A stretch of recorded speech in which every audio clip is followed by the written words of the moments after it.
I'm gonna have my niece join us, okay? She's sitting here with me. She a part of my healing journey. So we are now live. Good evening. Good evening, everyone. Thank you for joining Spirit of Excellence, Intimate Conversations. We are here today with some phenomenal women sharing their story. I can't wait to get out of the way and get into the brown paper bag project. Today we have Cheri, who is the founder of this awesome project. We have Jakina. Jakina, Terrell, and Janye, Yeah. who will share their brown paper bag story.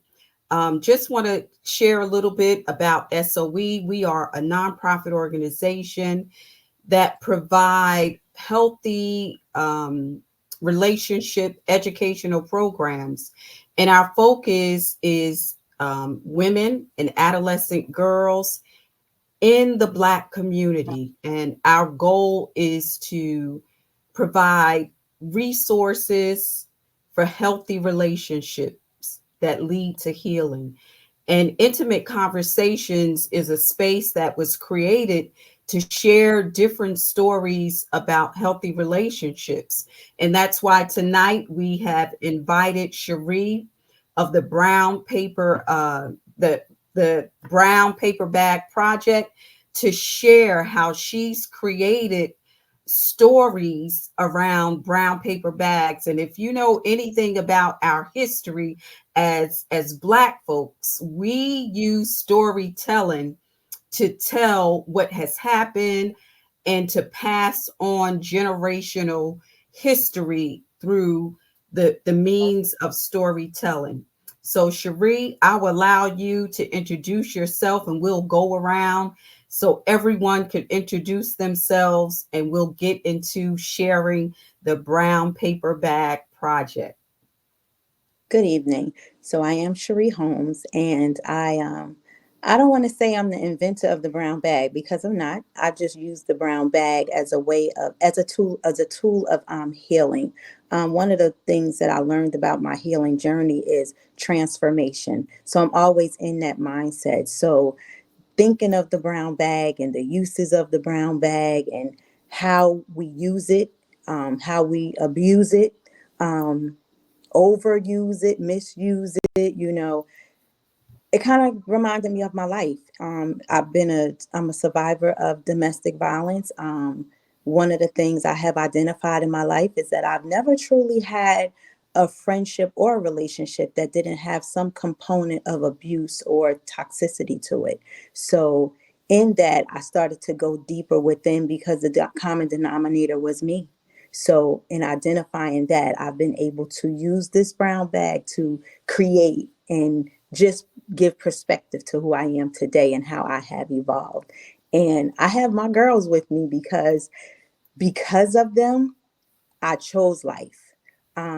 Because of them, I can stand strong. And knowing that if I have nothing and no one else, having them and their support is amazing to me. So I've encouraged them all to take time to make a bag and make sure they include their journey with me. My children have experienced domestic violence along with me. So it's our story. And having incorporated others in my life that are dear to my heart. They've been a part of my journey. So this is why you see the faces that you see today. So I'll just introduce my oldest daughter and she could talk about, you know, how she's evolved and how she, you know, used it to the bag to bring face to her evolution. Jakina. Good evening, everyone. My name is Jakina Holmes. I'm Cherie's oldest daughter. And the brown paper bag, it changes through each season for me. So my brown paper bag today wasn't my brown paper bag in March, April. in April when we presented it. I've changed up some things because I'm in a different season of my life. So my brown paper bag has changed, and I'll share that with you once we begin presenting Thank our you. bags. And we'll turn it on to my youngest daughter, Janye. Hi, I'm Johnny. I didn't get the present bag when they did one, so I just hope mine is going to fall in line with the rest of the families. But I'm excited to share some of mine as well. Terrell. Good evening, everyone. My name is Terrell. I did share my original brown bag that I had in April. Unfortunately, I don't have the bag with me, but I do have pictures of it because I think it's still pretty prevalent in my life right now. It didn't change like Takina's. And my niece, she didn't create a bag because she's here with me today. And I said, you know what? You've been a part of this journey right along with us, so you might as well come on for the ride. I'm very Come on excited. in here, niece. I'm very excited to hear about the brown bag, and I can't wait to make mine. Thank you. Thank you.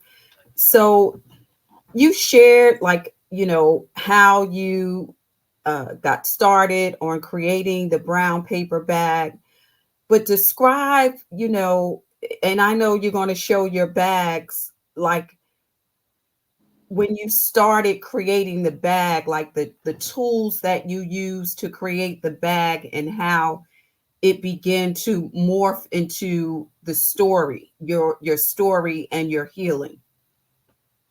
So when you say the tools, are you talking about like actually like what tools or what was within?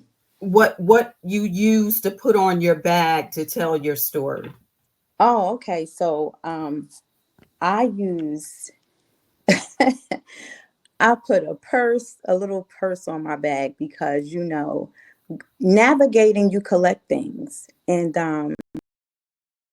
I wanted to empty my purse of all the negative things that I had acquired because of abuse, because of feeling rejected and those things. Because, when you're dealing with abuse, you deal with a plethora of other emotions that pile on top of it.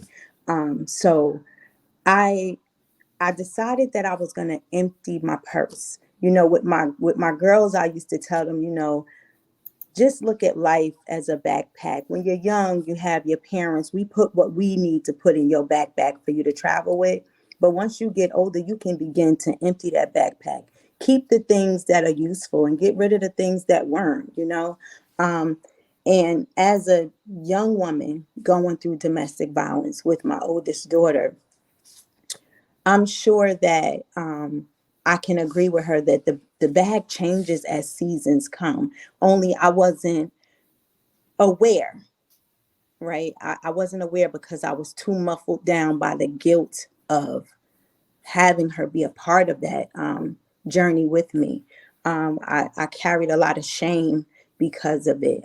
So therefore, thinking about that brown bag, I felt like, you use a brown bag for a lot of things, to cover a notebook, to cover a school book. I remember using that brown bag to cover my school book so we didn't mess them up, right? And in thinking about that, I was like, how many things did I cover when I was in this abuse? How many things did I shield and protect my abusers from, right?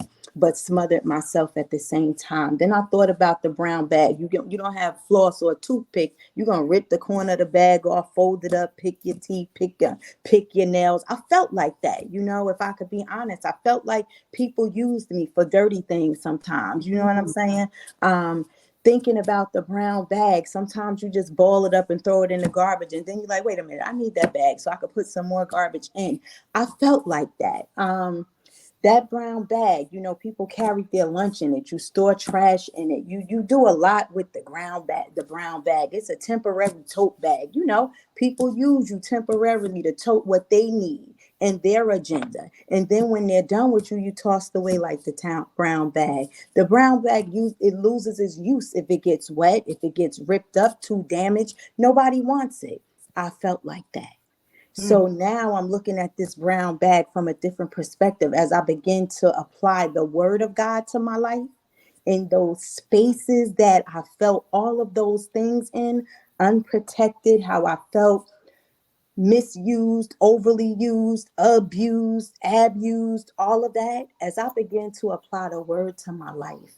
And one of the scriptures that stuck out to me a lot was Philippians 1:6. And it says, being confident of this, he who began A good work.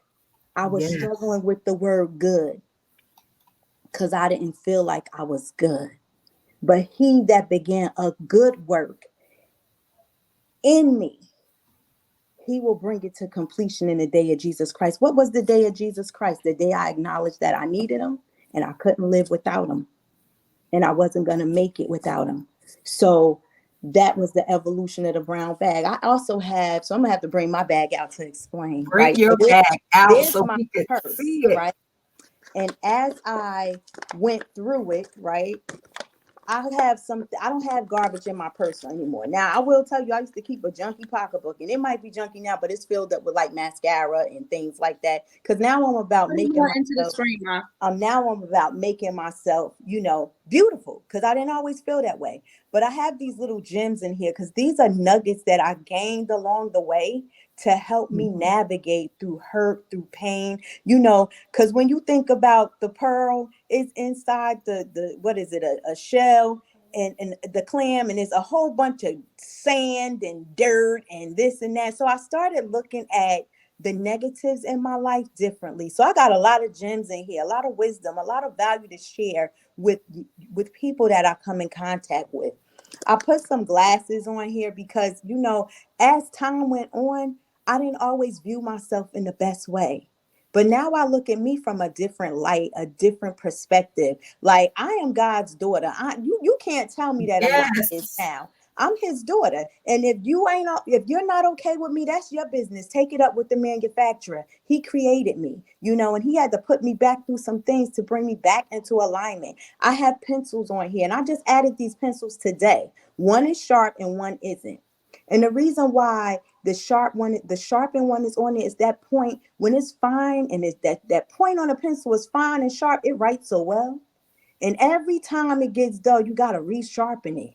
You got to cut some stuff away. And the more Yes. you get sharper, you cutting things away that you don't need, because you can't use me if I got all this wood around me and stuff like that. So to get to the point of my sharpness, I got to be, it got to be cut away. And it's amazing if you think about a pencil sharpener, right? It goes in a circle. And that's just about how we go. When you're shaving Mhm. this pencil, it's in a circle round. You know what I'm saying? So it's not to crack the pencil, because if you crack the pencil, you could shave, you could, be too rough one and you crack it. Now you got to throw the pencil away. But Yeah. if you preserve that piece that at the bottom, just throw away the top and get back to shaving it and getting back to that sharpness. You can still use it. And another thing the pencil reminds me of is that nothing is permanent. Nothing is permanent. And that's why we have that eraser on there. Come And on, nothing some is permanent. things we can just, And guess you- what? The best artist uses a pencil to do all of their sketches, because if they find something don't look right, they can erase it. They can get rid of it. And that's how I do with life now. Things begin to happen and I'm like, this ain't this for Cheri. Bring it back, bring it back. And that represents the things we can't control either. God yes. is the sculptor of our life. He Mhm. already sketched out the plan for me. So nothing I went through surprised him. Some of my choices, he was disappointed, and I'm gonna own that. But he didn't throw me away. The other thing I have on my bag is this rope. So this rope, at one time, I used to have a struggle with suicidal thoughts. But Mm. now I've turned this noose into a lifeline, a helpline to help others. People don't understand me. I'm always reaching out to others. If I see somebody low, or I discern that something is off, I want Yeah. to throw them a lifeline. But on my lifeline, I still got some gems, because through those suicidal thoughts, God used books. He used people to speak into my life. Those are the Mhm. gems that I carry, the prophetic words that went over my life. Those are the gems. I have a butterfly because butterflies represent transformation to me. And Yes. they go through a low crawling point. Then they ball up into that cocoon where they're by themselves. It's dark. They going through some stuff. And then when they evolve, they never turn into that caterpillar again. They never go back into the cocoon. So that's the way I want to live my life. I never want to go back into the cocoon again. This red rope represents the blood, baby, because I know it was the blood that covered my life. Nothing but the blood kept me Nothing. here. When my daughter saw me on a public street and a man trying to take my life literally in front of her that claimed to love us both, when he pulled that trigger, he wasn't thinking about us, but I know it was the blood. Mm. It was the blood that kept us. Then the handles, I left the handles the way that they were because I know that it was God. He never changed on me. That held me together. God, he don't change. His word don't change. What he said about me doesn't change. If he said his word won't return to him void, guess what? Whatever he said about me, good, bad, and indifferent, no matter what other people think, I'm convinced it's coming to pass. Yes. I have flowers on here because I never really liked flowers because I felt like they Mm-hmm. died too quickly. But flowers for me, especially roses and purple roses at that, I love them because I can think of the time when my daughter should be, one of them shouldn't be here, and the other one should be putting flowers on my grave Mm. just to commemorate my life. But God said, no, I live. And because I live, now I can give myself flowers. I look at life as a gift. It's fragile, but it's still a gift. All right. So and another thing is here, I have two words on here, mind and spirit. It was those two things that needed to change about me. Those are the two places that I allowed the God to work on me. Because when he changed my spirit, God changed Yes. my mind. And it's and some parts of this bag is still brown. You want to know why? Because we always transform and we always add in more to our life. So I haven't fully arrived. Some people act like they've arrived. I haven't arrived yet. I'm not at my final destination. So every day, every season, something is going to be enhancing about my brown bag. My journeys are different. It doesn't look the same as it did 2 years ago. But today, I'm on a different journey. Even this past week, something happened that was so traumatic that I wouldn't have shared, but I trusted myself to share. And I can tell you through that sharing and a lot, if I didn't share, my daughter would have never prayed. And I might have been too distraught to go on with this program tonight. But God, the Mm-hmm. fact that I have children that can pray. I have friends that can pray. I have my niece that can pray. I have people that love me, that want to see me live, that never want to see me go backwards. Because that enemy, he dirty. He come back. He don't have new tricks. He just come back in different ways. And we have to be ready and prepared. So my bag just represents evolution. It is the Yes. growth of Cheri. It is the healing of Cheri. And because I'm so excited to be free, I want Mm-hmm. to share it with everybody. I want to tell everybody, create a bag. Look at it. You know what I'm saying? Don't be afraid to embrace where you've been and who you have been. Because God, he is the ultimate janitor. You understand what I'm saying? We done got low Yes. sometimes, through our choices, through what other people have placed upon us. But let's just own it and give it to God and watch him. When he does that new thing in you, you can create a bag. You can, it's a walking testament for you. That's Yes, what my it is. bag means to me. Now, Cherie, I'd love to hear from your daughters, especially your oldest daughter first, Janae. Jakina. Jakina, I'm sorry. I want to hear your story because your mom, Cherie, your bag is just so life giving. And I want to know, what was it like for you as a kid, being by your mom's side, and what it was like for you creating your bag?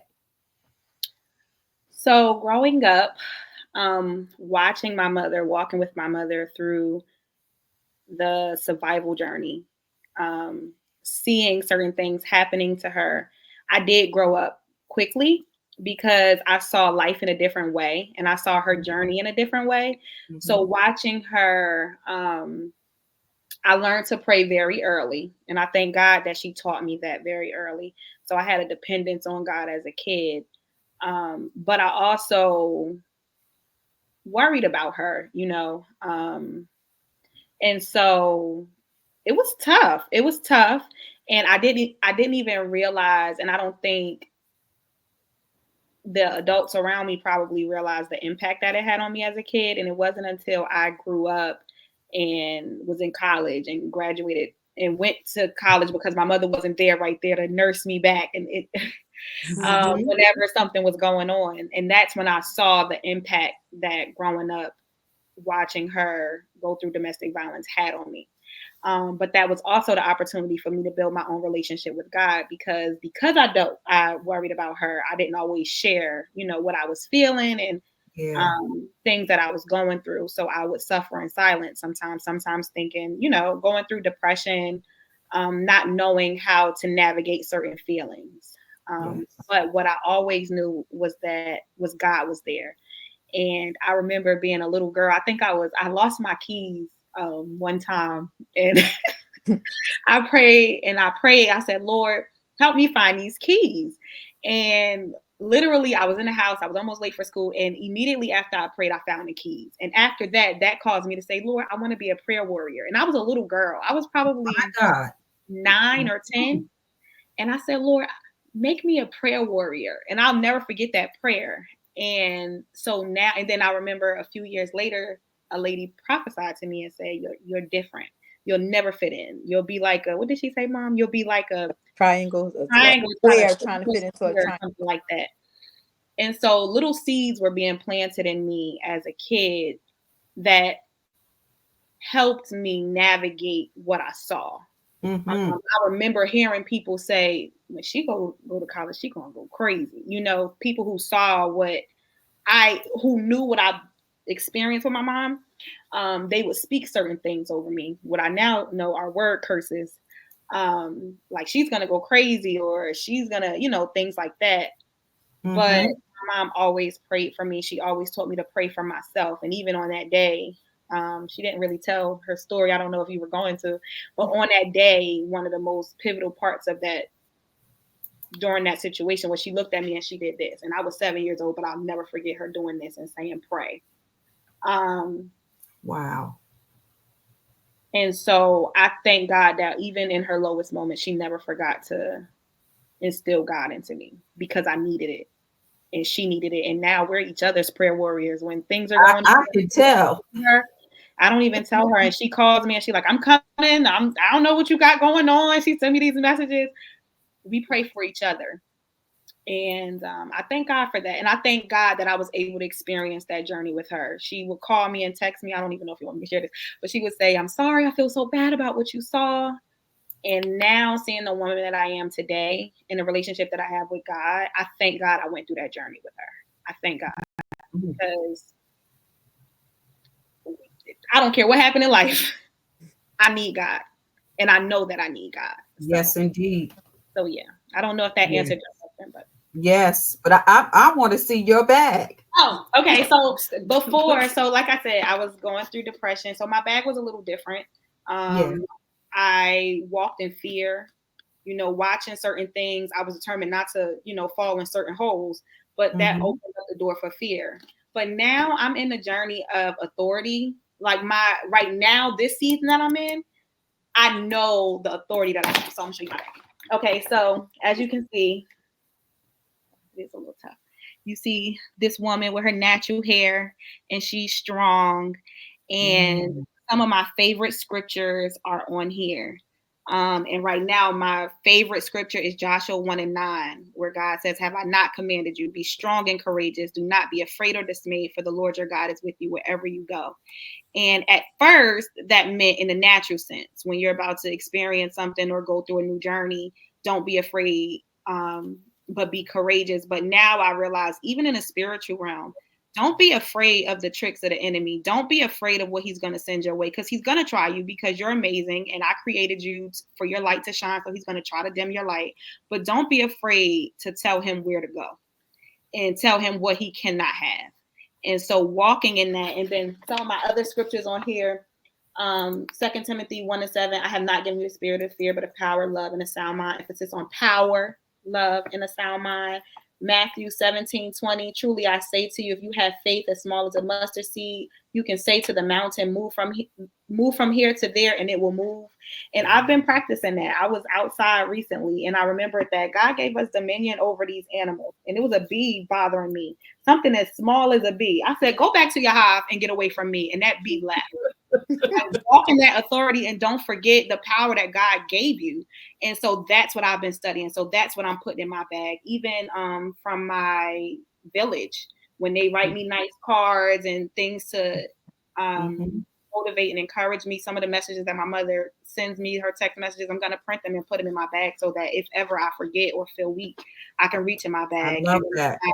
myself of who God created me to be and the power that he gave me, because he didn't just leave us on this earth to be shaken up and afraid. He left us here to do his work, and we can't do that if we're weak. So we have to walk in that authority. Thank you for sharing your bag. Oh my God. And I see Terrell is there with you in the background. Do you have your bag to share with us? I don't have my bag, but I do have pictures of it. Okay. Try to share as best as possible. So my bag was covered on both sides. It's a storm going on one side, and then on the other, it's the next day. And so my bag was, in the last few years, I had lost my mother, my grandmother, my brother, all in the same year. And I had just was going through a lot. I tell my best friend, she knows more than anybody. I let go of God. I turned off gospel music. I turned off everything. And I was like, I can't do this. Like, you failed me. You failed me. Me and my mom had a lot of things going on that we never got to resolve. Like her, I watched my mom go through a lot of domestic violence and a lot of things that we never really worked through. She never really learned how to be a proper parent because of things that she went through.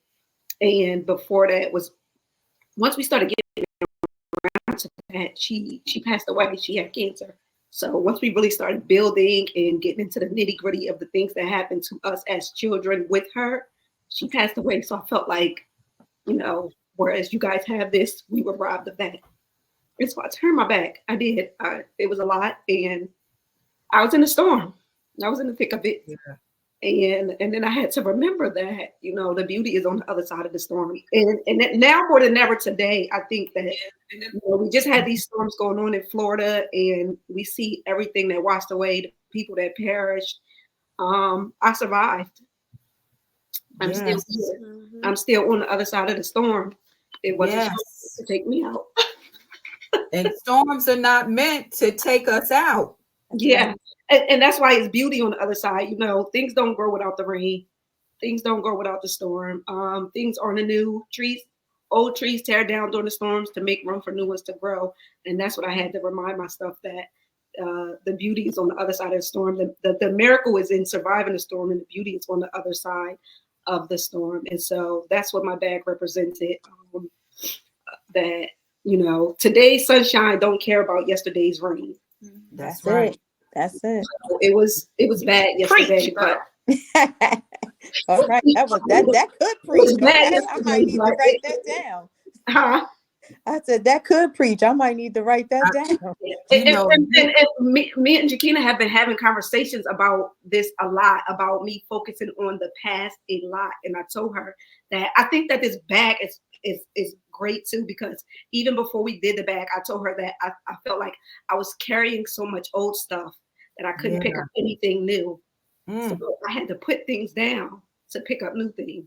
And then this bag came along, and it was just even more of a representation of that. Put down the old stuff. Because every single time I let something negative go, I got a promotion at work. Come on. I recognized something that was breaking me, or a healing that needed to happen. I'm not in therapy. I wasn't doing anything. It was just like I had a breakthrough moment because I let this thing go, because I set this thing down. I was able to pick up what I needed to pick up and move on in the direction that my life should be going in. And, I think about the song by Erykah Badu, Bag Lady. Yes. You gonna hurt your back. Uh-huh. So much. And how much stuff do we carry Yes. and never release? That's why, Cheri, you don't know how powerful, or maybe you do know how powerful the Brown Bag Project is for helping people to release things that they're dealing with. So we need to hear from your younger daughter that I see. She just in the back having a good old time praising John Ye. So y'all remember when I said I hope my bag look like, yeah, It's don't your look bag. like that. I don't have all the fancy materials and stuff.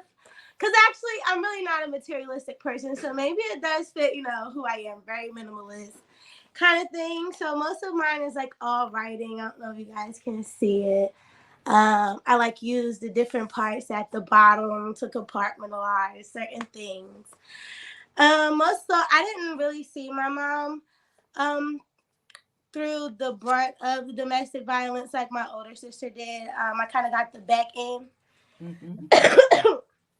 Where it was a lot less physical, but I saw a lot more emotional and psychological abuse happening, and things like that. So I viewed her healing from a different end. And I was also the child with the birth defect, the one she said, Mom, when you said the one that shouldn't have been here, girl, I looked around and said, what's she talking about? Oh, me? Oh, No, girl. I said not shouldn't have been. I said you would not have been. Yeah, I said, but God is good because we are here. Yes. And it automatically, when you made the statement, I thought about the last major surgery that her and I went through, that I guess that we can both really remember going through the motions of having to go through recovery and, let's not do this, let's try this. And I would say that I did not see my mom cry a lot. So I think I internalized that to not having to not knowing how to show emotion, but to always be strong, because I've always seen her be strong. I've never seen her like in one doctor visit just break down, not know what to do. She always knew what to do. She had it she had it mapped out. Wow. And I think a part of that was her just trying to teach me how to get through things, and that at the end of the day you have to go through. There's no easy way out of what life gives you. That life is going to give you adversity, it doesn't matter. But you have to figure out how to go through. And I remember this one specific moment. We were in a room. I took out one of my Foley bags, very rebellious, very not demure, because I was over it. So I took it out, and I remember she came in the room and she was crying, y'all. This is the first time I saw her crying. In a moment like this, and I'm like, what are you crying for? And I remember she was just like, I can't help you. Like, you're in pain. I don't know what to do. Like, I can't help you. And I remember just thinking, like, the only thing, like my sister said, my mom has always taught us to do was to pray. And just say, well, Lord, you ain't bring us this far to leave us here. I'm 18. Yes. We've been through countless of different things. You are going to get us through. So on my bag, I wrote about a lot of how I struggle with body dysmorphia, not being okay what I was seeing in the mirror all the time, just having social anxieties, because in my mind, I knew that I was different, and I automatically assumed that everyone around me would know that there was something different about me. So always being scared of people knowing the unknown. I wrote on here how I dealt with seasonal depression, abandonment, things like that. But on the other side of the bag, I wrote down all of the scriptures that I use today, because that is the only thing that I could think to write that has really helped me evolve in life, and still helps me to evolve in life, is just to read the word and singing, and worshiping God, and just remembering, like, even when I'm having a hard day where I'm just not feeling really well, I just know to sing, and I just know to remember God has made me fearfully and wonderfully made. In God I am complex. Nothing about me is a mistake. I wrote down, Galatians, He will give us the Ephesians, He will give us Philippians. Sorry, He will give us the peace that surpasses all understanding, and writing Mhm. all the fruits of the spirit, so that I have to keep myself in a good attitude. I'm a teacher, so because I'm having a bad day, I can't go spreading, negativity, or not still operating in love and joy and bringing the fruits of the spirit in any room that I walk into. And I also wrote the definition of transform, so it can help me like realize if I really have transformed.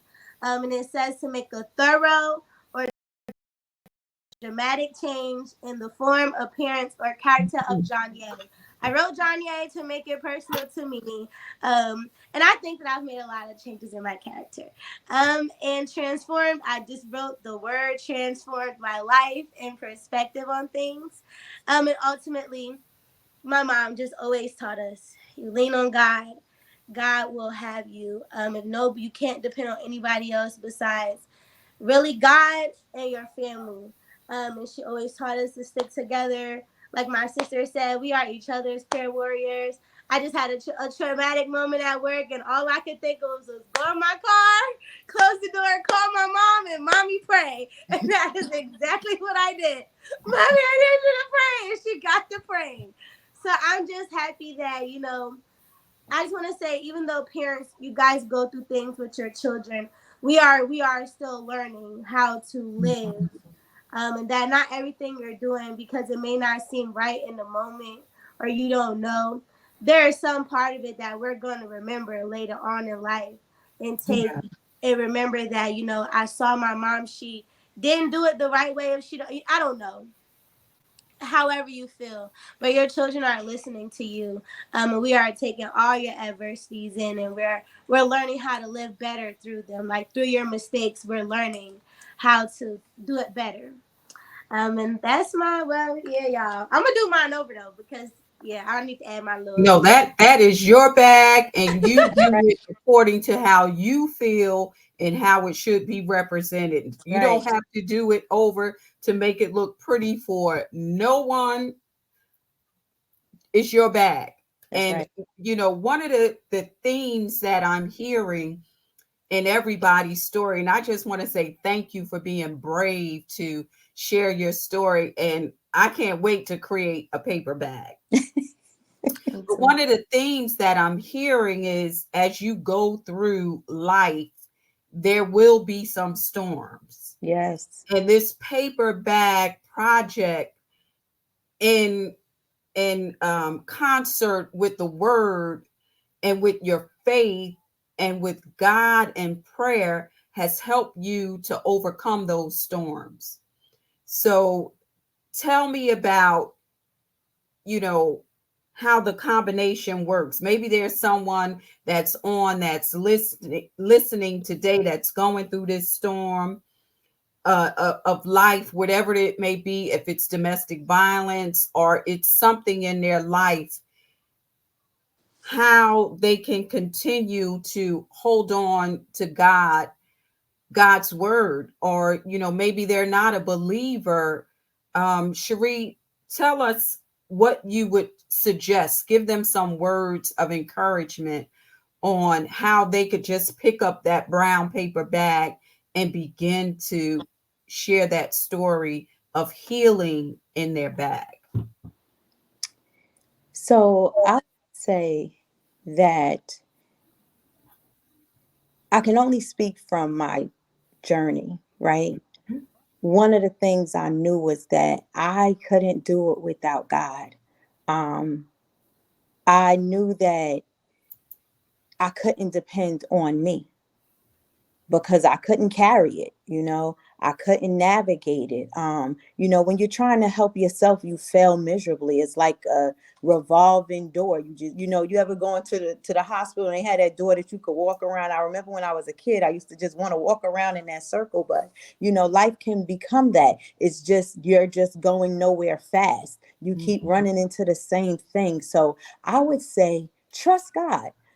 I would say take a chance on God. If you don't believe, I don't, what's the alternative? You know what I'm saying? One of the things I say to people all the time is that there's it's two things. It's good as it's evil. It's good, it's good, it's evil. It's life or it's death. We there's really no middle option, you know.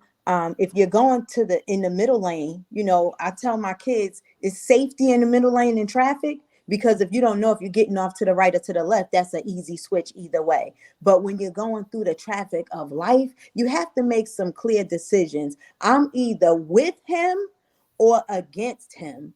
And it doesn't matter if I'm a believer or not, either way, you're making a choice. So Yes. whatever your choice is, that's the influence and the impact that will be prevalent in your life. Me, myself, I won't, I refuse to go without God. So what I will say is get your brown bag and start looking at yourself. What are the alternatives? I can evolve or I can remain the same. Yeah. Change is scary, you know, and I wish, can I just talk about the church for a minute? Talk I about. wish that in my day, when we had a lot of prophetic voices in the house, when we had a lot of seers in the house, and I'm not mad at anybody, but I am truthful. So somebody might get mad at me for saying it. But I was in church and the seers weren't singing. The discerning wasn't discerning. You understand what Mhm. I'm saying? So I would say make your walk with God personal, because God talks to you. Everybody may not be able to handle what you're going through. So God has to talk to you, and he will put people in your place. They don't even know what's going on, but they'll give you little nuggets and little jewels. Grab those good things, grab those positive things, and begin to internalize it so that those different seeds can grow, you know, and pray. Trust prayer. Prayer is your conversation between you and God. You don't have to convince anybody that you're saved. You don't have to convince anybody that you have a relationship with God, because it's personal. And the more you talk to him, the more you change. The more you change, the more you're proud of that feeling of freedom that you can only attest it to one thing. So it's God or it's not. And for me, I'm telling you, when I look back, I am so grateful that as a kid, there was this woman, she was an evangelist. Her name was Sister Mhm. Brenda, very popular lady. She gave me a picture of a child praying. And she told me, she said, God will always see you in this position. So when you get desperate and when things happen to you and like, go to him. He's always going to see you as his child. And that stuck. I had to be like 9 or 10 years old. I was in third grade when she gave me that picture. And I never forgot it. So I knew no matter what things I came in contact with, I knew that there was another space for me. And I knew I was special. That I did know. I knew I was special because I heard too many words that I was. But Mhm. someone else was hearing that word too. So there was interruption in there, you know? But I thank God that I just had a presence of mind to know that I, Cheri Holmes, cannot do it without God. I Yes. can't do it.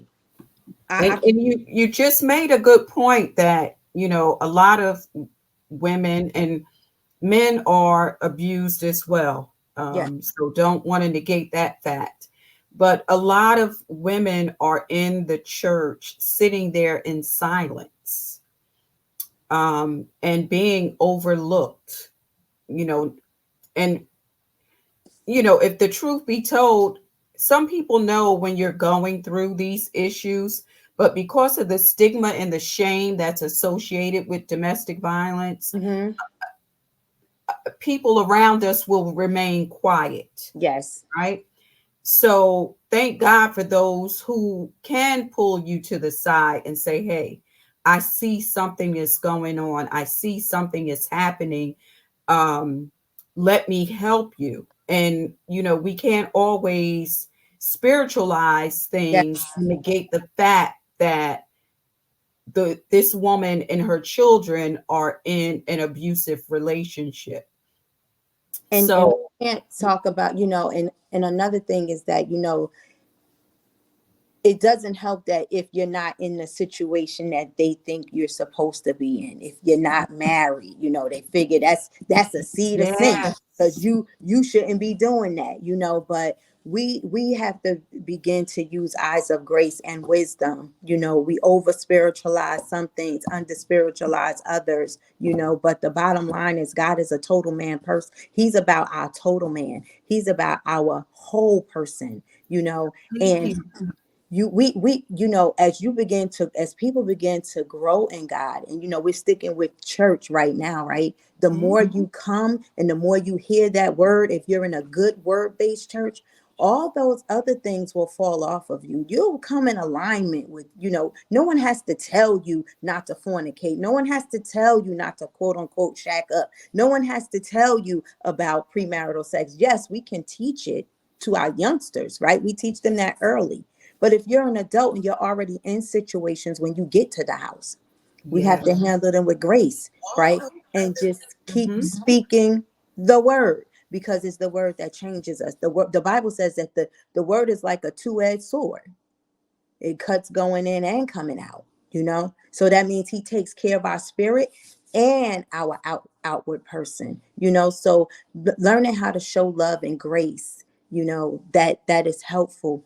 And know people. You said where's a place to start. Know who you're around. Find people that demonstrate that grace, that demonstrate that unconditional love, because it can be hard to find, but it is there. Yes, and we need more people like that. In our churches, not just in the church, in our communities. Like, we don't want to put it all on the church, Right. because we have to think about our communities as well. I remember growing up where the community was everybody, your neighbor next door, your neighbor down the street, that spoke up for your children, or if they see something is wrong, and that neighborly eye or person in the community has gone away. But I just think that this Paper Brown project is going to allow so many people to use a different tool or a different form of creativity to heal. And again, I go back to storytelling. It's through our stories that we're able to share what has happened to us and how we were able to come out of that situation. Hearing your daughters and your niece share their story is just so powerful.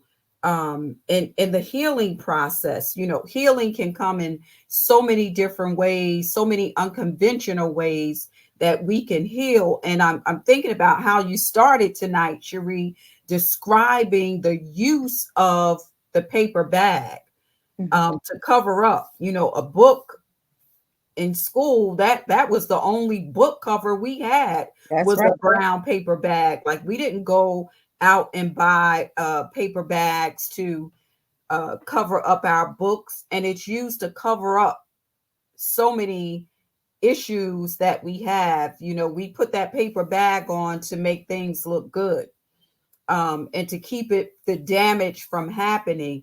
And you're right, we tear it off and clean our teeth out, and just use it for so many different um, areas of our life. But to use it as healing is just amazing. And we have like 10 more minutes left in this conversation, and I just want to hear from your daughters and your niece. Like, give us some last comments um, of the brown paper bag. Jakina.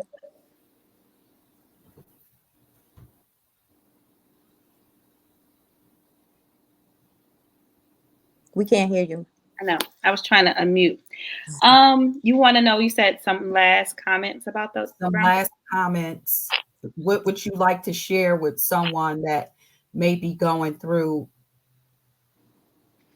I would say, first off, I would say that I'm very proud of my mom. I think that she is being very creative And I am proud that you are using your experience to reach others. Um, and you're doing it in a creative way. So the brown paper bag, she's going out speaking. And I remember I always would say, I could see my mom on Oprah telling her story.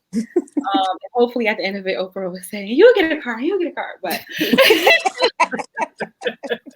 but my mother's story is so beautiful. Her Yes. story is so beautiful, and I'm glad that she's not afraid. I'm glad that you're not afraid to tell your story, and I really see you going far. So I'm very proud of you. And this brown paper bag is very creative. And I would say this for someone going through the storm. I would say two things. One, put things in your bag, literally and figuratively, um, things that will help you grow. Use your bag. Once you design it, don't just, you know, let it fall by the wayside. Put things inside of it so that, if you forget, if you have a weak moment, you can reach inside and God will have a message for you. I will also say be honest with God. We are supposed to have faith the size of a mustard seed, but in certain areas, during certain storms, you don't have it. And a lot of times we just beat ourselves up because our mustard seed isn't quite mustard seeding. And so recently, I was honest with God. Like in this area of my life, I am waiting for something, and faith is shaken. My mustard seed isn't quite a mustard seed. So can you help me? I need you to help me get faith. Send me some messages, send me some confirmations, show me a word, make a word pop out of that Bible so that my faith can grow. And it does. If you are honest with him and you really seek him and tell him the concerns, you don't have to impress God. He knows already that your mustard Yes. seed isn't a mustard seed. Amen. Be honest and tell him. And that is the beauty of my relationship with him now, that I can say, and I'm not afraid to say, in this area of my life, I don't have faith the size of a mustard seed. So can you please help me? And so be honest with God. And that prayer, I was just in my women's leadership development class, and the theme was using prayer as a secret weapon. And although prayer isn't supposed to be a secret, it's certainly a weapon. In some areas, it is a secret. What I'm talking to God about is personal between the two of us. So use that prayer as a secret weapon in every area of your life and put it back on him. God, you said that you love me. You said that you'll show up for me. You said that if I give you my cares, you that you care about my cares and my concerns. So can you show me? Because I'm telling you this. So I want to see you move in this area. Be honest with God. And so that's what I would say. And I'm proud of you, Mom. Thank you. Oh, thank you. Thank you. Toria. I would say I would encourage everyone just to do the bag. That's what I would say. I think that it's a think piece.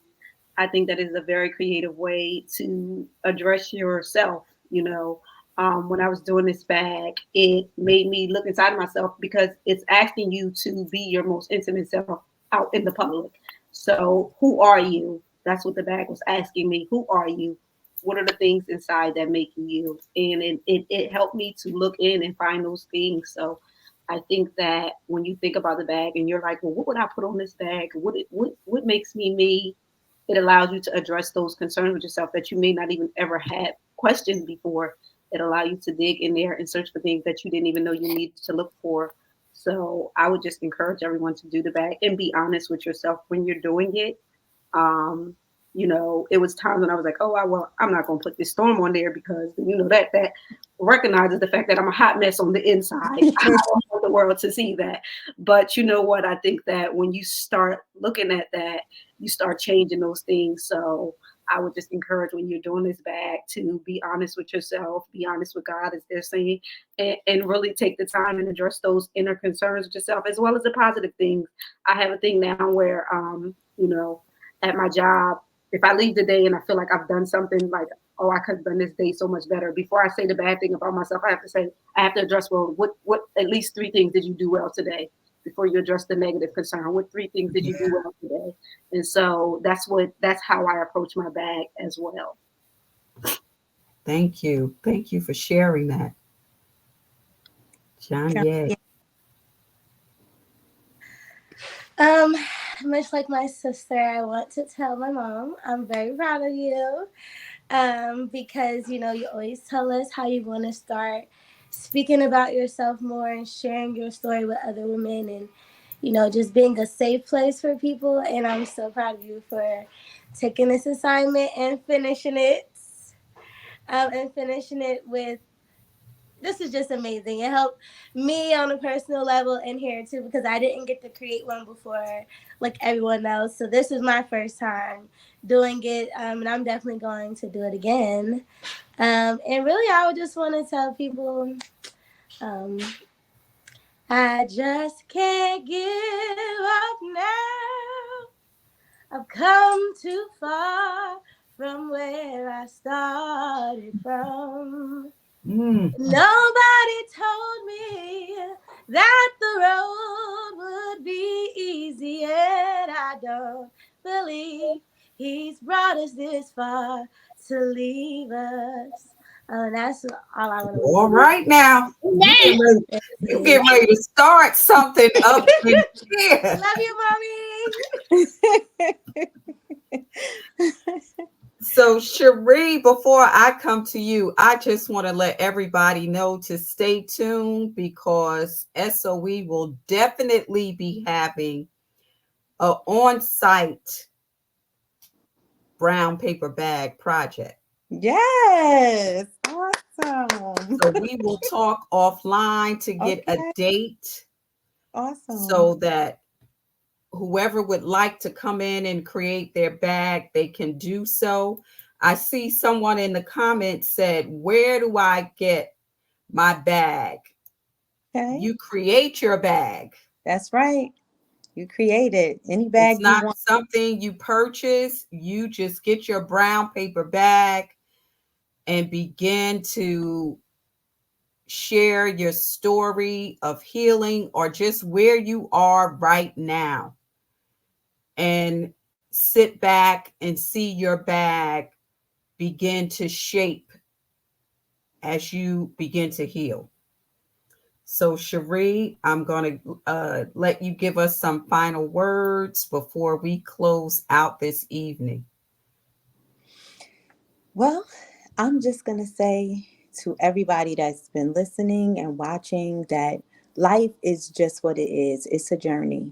We will have some uphills, we will have some low valleys, we will get caught in storms. But the thing is, keep going, keep moving. You don't have to get caught. We get stuck, but man, if you have some people behind you that can push, you don't need a lot. You just need some consistent people. You need some people that want to see you winning. And if you don't have those people in your life today, pray. Ask God to give you those people. And if you're a parent and you have gone through abuse, you have gone through situations,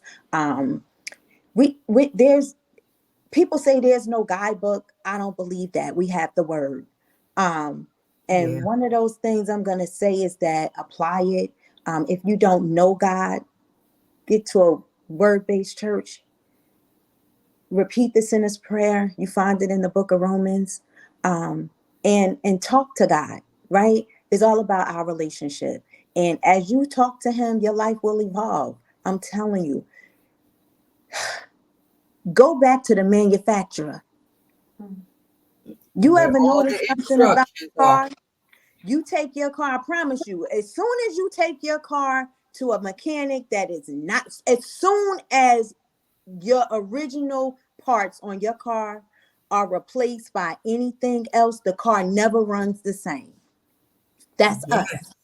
As soon as we start taking in and doing things and believing things that were not purpose to us by our original manufacturer, we squeaking, trembling, shucking, breaking down, everything. I'ma just say, go back to the manufacturer, to the one that made you, because he know your end from your beginning. Don't nobody know you like him. So I say, go with your bag and take it to the manufacturer. Don't be afraid of what you see, because the one that made you great. So he gonna work through all of those things. That's what I have to say. Tonight, I dare you to go back to the manufacturer. Ladies, I appreciate you so much tonight. coming on to share. This was amazing. Who would think you could take a brown paper bag and begin to heal? Like, really, who would think you could just create your story of healing in a brown paper bag? So I just thank you so much for being a part of Intimate Conversations. I have placed on the screen the National Domestic Violence Hotline. We all know that October is Domestic Violence Awareness Month. And this Intimate Conversations was held on a Sunday because that's the day of the week where most domestic violence cases are reported. It's on a Sunday. So I would like to thank you all for being a part of Intimate Conversations, the Brown Paper Bag Project. Yes, give yourself a hand of applause and hold tight. Don't leave. We're going to end this live, but I just want you to stay on. Thank you so much. You're welcome. Thank you for having us. Thank you for having us.